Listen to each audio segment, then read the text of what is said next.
Have you ever noticed someone who seems to relax the moment they start to clean? When they clean, they don't clean things out of obligation or dread. There's something different in their movements, a settling, an ease. While others procrastinate and resent doing their chores, these people gravitate towards it.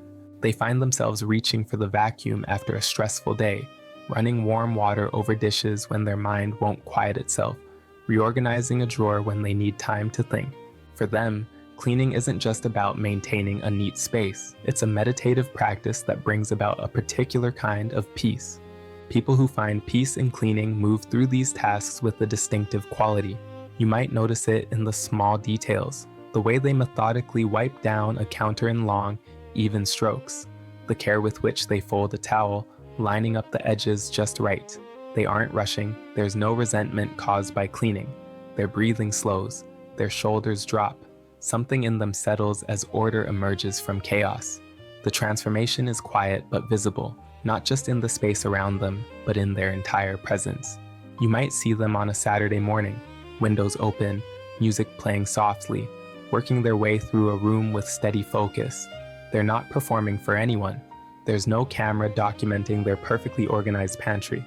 They're simply present with the task itself, finding satisfaction in the process rather than just the result.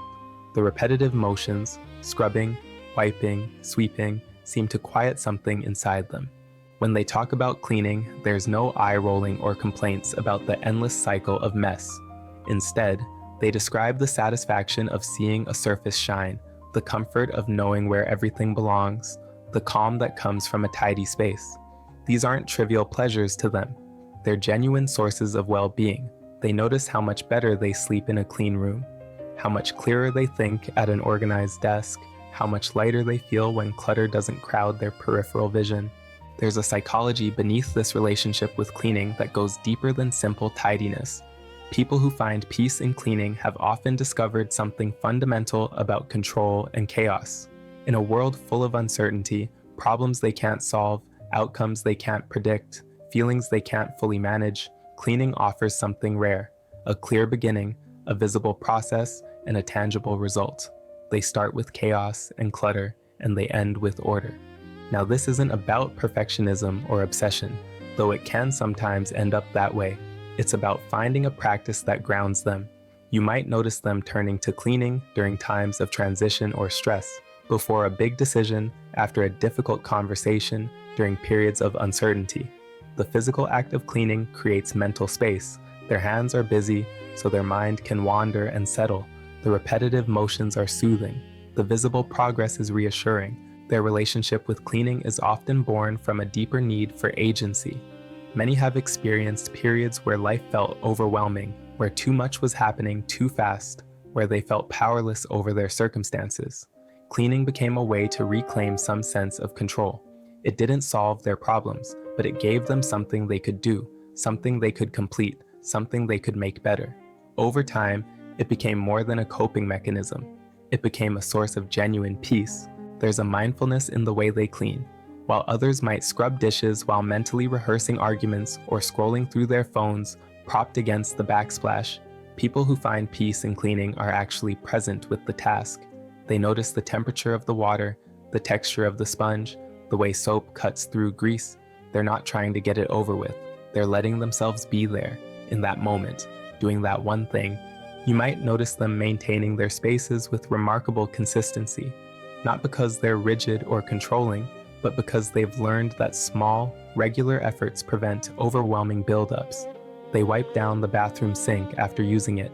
They put things back where they belong. They do dishes as they cook.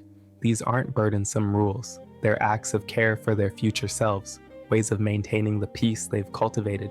This pattern reflects a deeper understanding of environment and well-being. People who find peace in cleaning recognize that their surroundings affect their inner state. Clutter creates mental static. Mess generates low-level stress. Dirt and disorder nibble at their sense of calm.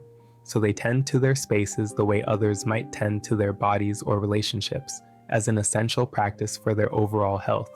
There's also a vulnerability in this need.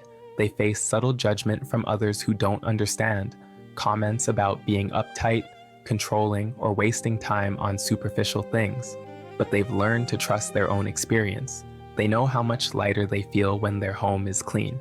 They know how cleaning helps them process emotions, work through problems, and find clarity. That knowledge matters more than others' opinions. Sometimes you see glimpses of what cleaning provides them: a visible exhale when they finish vacuuming, a moment of satisfaction while surveying a freshly cleaned room, a kind of peace that radiates outward. They're calmer, more patient, more present. The act of creating order in their external world seems to create order internally as well. Over time, this relationship with cleaning creates something sustaining.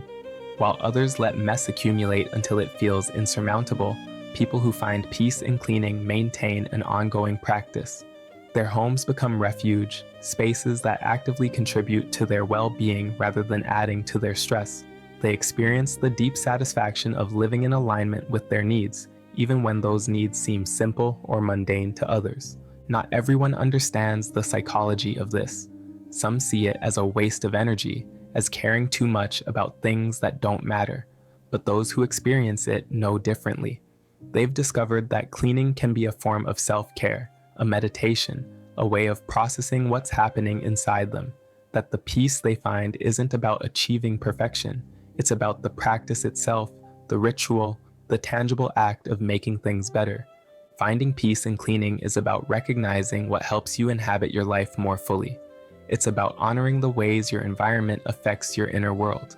When you step back, it becomes clear that this reflects something important about human well-being. We need practices that ground us, that give us agency, that create visible order when everything else feels uncertain. People who find peace in cleaning aren't obsessive or superficial. They've simply found a practice that works for them, that brings them back to center, that transforms a mundane task into a genuine source of calm.